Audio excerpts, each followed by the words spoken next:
আমাদের কিন্তু এখন হুক সম্পর্কে ভালো একটা আইডিয়া চলে এসেছে। তো আজকে আমরা যেটা দেখব সেটা হচ্ছে ইউজ ইফেক্ট ইউজ করে কিভাবে আমরা এপিআই থেকে ডাটা ফেচ করতে পারি। এর জন্য আমি যেটা করব, আমি শুরুতে এই বাটন টাটন সব আমি মুছে দিচ্ছি, অর্থাৎ ডিফটা ফাঁকা করে ফেললাম এবং আমাদের এই পার্টটাও দরকার নেই, এগুলো সব মুছে দিলাম এবং আইটেমের বদলে আমি এখানে লিখছি ইউজার এবং সেট আইটেমটাকে আমি কনভার্ট করে দিচ্ছি সেট ইউজারে। এবং এই ইউজার স্টেটের ভিতরে আমাদের কিন্তু একটা অ্যারে অফ ডাটা আসবে, যেটা হবে অ্যারে অফ অবজেক্ট।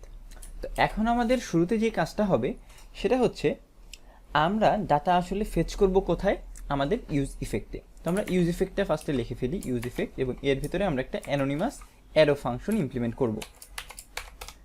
এর ভেতরে আমরা ইউজ করব আমাদের ফেচ যেই মেথডটা আছে সেইটা দিয়ে ফেচ করব ডাটা। এখানে ইউআরএলটা আমি পরে দিচ্ছি এবং তারপরে যেটা হবে আমাদের একটা রেসপন্স আসবে দেন, এবং তারপরে একদম পরিশেষে আমাদের আরেকটা কাজ করতে হবে, তার জন্য আমি দুইটা দেন পরপর লিখে ফেললাম, পরে আমি ভিতরে আসছি। তো এইখানে আমি যেটা করব, প্রথমে ফেচ করব একটা ইউআরএল, সেই ইউআরএলটা হবে আমাদের https এই ইউআরএলটা। তো এই ইউআরএলটা যদি আমি শুধু একটু কপি করে নিই, কপি করে নিচ্ছি এবং এই ইউআরএলটা আমি যাই আমাদের ব্রাউজারে, আচ্ছা এটা কপি হয় নাই, পুরোটা কপি হয়ে চলে আসছে, আমি ভিতরে এটুকু জাস্ট কপি করতে চাচ্ছি। তো এটা কপি করলাম এবং এইখানে আমি আবার পেস্ট করে দিচ্ছি এবং যাই যদি আমি এইটাই দেখেন, এখানে কিছু কিন্তু অবজেক্ট আছে, ইউজারের ইনফরমেশন দিয়ে কিছু অবজেক্ট আছে, একটা অ্যারে অবজেক্ট এবং অনেকগুলো ডাটা এখানে পাচ্ছি আমরা, তাই না? তো আমরা যেটা করব, এই ডাটাগুলো যে আসছে এটাকে শুরুতে যে কাজটা করব, এই ডাটাকে রিসিভ করে আমরা এটাকে আসলে কনভার্ট করে ফেলবো আমাদের জেসনে। ডাটা ডট জেসন ইউজ করে আমি এটাকে জেসনে কনভার্ট করে ফেলছি, অর্থাৎ জেসন হয়ে গেল। এবং জেসন হয়ে যাওয়ার পরে আমার কাজ কি হবে, আমার স্টেটে কিন্তু আপডেট করতে হবে, তাই না? তো আমরা আবার এই ডাটাটা রিসিভ করে আমাদের যেই সেট ইউজার আছে তার ভেতরে আমি জাস্ট ডাটাটা পাস করে দিচ্ছি। এবং এখানে শুধু পাসই করব না, আমি একটু এখানে প্রিন্ট দিয়ে দেখবো যে আমি আসলে কী ডাটা পাচ্ছি।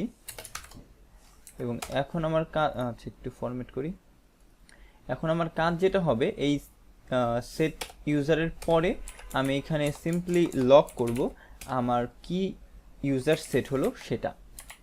তো এই হয়ে গেল কাজ, ডিভের ভিতরে কিচ্ছু নেই, বাট ইউজ ইফেক্ট কিন্তু কল হবে শুরুতে।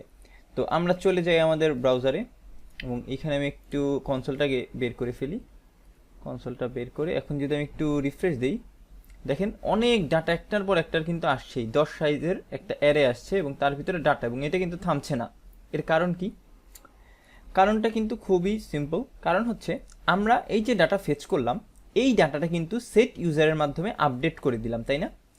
আপডেট করার পরে আমি কি বলেছিলাম এর আগে ইউজ ইফেক্টের সময়, যে আপডেট যখন হবে আমাদের স্টেট তখনই ইউজ ইফেক্ট আবার কল হবে, অর্থাৎ এই যে আপডেট হলো ও আবার কল হবে এবং ও আবার নতুন করে ডাটা ফেচ করবে, সেই ডাটাটা আবার এই ইউজার স্টেট মানে সেট ইউজারে আসবে, এখানে আবার আপডেট হবে এবং আবার ইউজ ইফেক্টে যাবে। তো এইটা একটা লুপের ভিতরে পড়ে গিয়েছে। আমরা যদি এটা অফ করতে চাই যে একবার ডাটা ফেচ করব, এর জন্য কি করতে পারি, এটা কিন্তু আমরা আগেও শিখেছি, সেটা হচ্ছে আমরা এখানে একটা সেকেন্ড প্যারামিটার হিসেবে যদি ফাঁকা অ্যারে দিয়ে দিই এবং এখন সেভ করে যদি আমি ব্রাউজারে যাই, আমি এটা ক্লিন করে ফেলি এবং এবার রিফ্রেশ দিই, দেখেন একবার আসছে আমার ডাটাটা এবং এর ভেতরে কোনো ডাটা আপাতত আসেনি। এর কারণ কি? কারণ হচ্ছে আমরা এখনও তো আসলে এখান থেকে এটাকে সেট করি নেই, এর জন্য আমাদের একবার অন্তত হলেও এই ডিভের ভিতরে কিছু রেন্ডার করতে হবে। এর জন্য আমরা একটু এর ভিতরে চলে যাই এবং এই ডিভের ভেতরে আমরা যেটা করব, আমরা ম্যাপ ইউজ করতে পারি চাইলেই। ম্যাপ ইউজের জন্য আমি এখানে লিখছি ইউজার ডট ম্যাপ এবং এই ম্যাপের ভিতরে আমি সিঙ্গেল ইউজার নিচ্ছি এবং এই ইউজারটাকে আমি প্রিন্ট করব অ্যাজ এ পি ট্যাগ হিসেবে। এখন পি ট্যাগ হিসেবে ইউজারের ভিতরে কিন্তু অনেক ডাটা ছিল, দেখেন আমরা যদি এখানে যাই অনেক ধরনের প্রপার্টি ছিল, আমরা জাস্ট নেমটাই আগে দেখাচ্ছি, এই একটা নেম দেখলেই আশা করি আপনারা বুঝে যাবেন বাকিটা।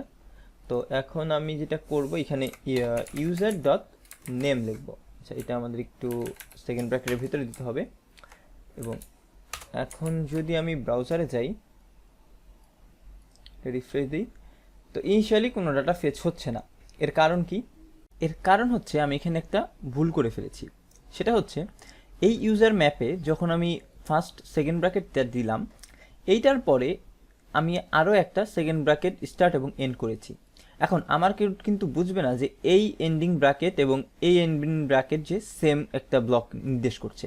তার জন্য আমরা যেটা করব, আমাদের এই যে এই ব্লকটা ছিল এটা আমরা কেটে দেব এবং আমাদের এই পি ট্যাগটা আমরা সিঙ্গেল একটা লাইনে নিয়ে যাব।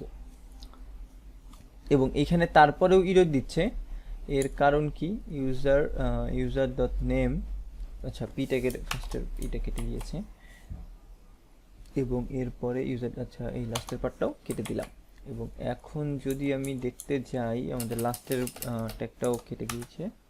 এবং এখন যদি এটাকে আমি একটু ফরম্যাট করে ফেলি এনে, এবং এখন যদি ব্রাউজারে যাই, দেখেন সবগুলা নাম চলে এসেছে। তো আমরা এইখানকার যে কোনো প্রপার্টি কিন্তু এখন এখানে ইউজ করতে পারবো, তাই না? তো আশা করি আপনারা বুঝতে পেরেছেন যে কিভাবে আসলে আমরা এই ম্যাপের সাহায্যে ডাটা ফেচ করে ইউজ করব এবং এপিআই কিভাবে কল করব ইউজ ইফেক্টের ভিতরে, সেটাও বুঝতে পেরেছেন। তো আজকের ভিডিও এ পর্যন্তই, সবাইকে ধন্যবাদ।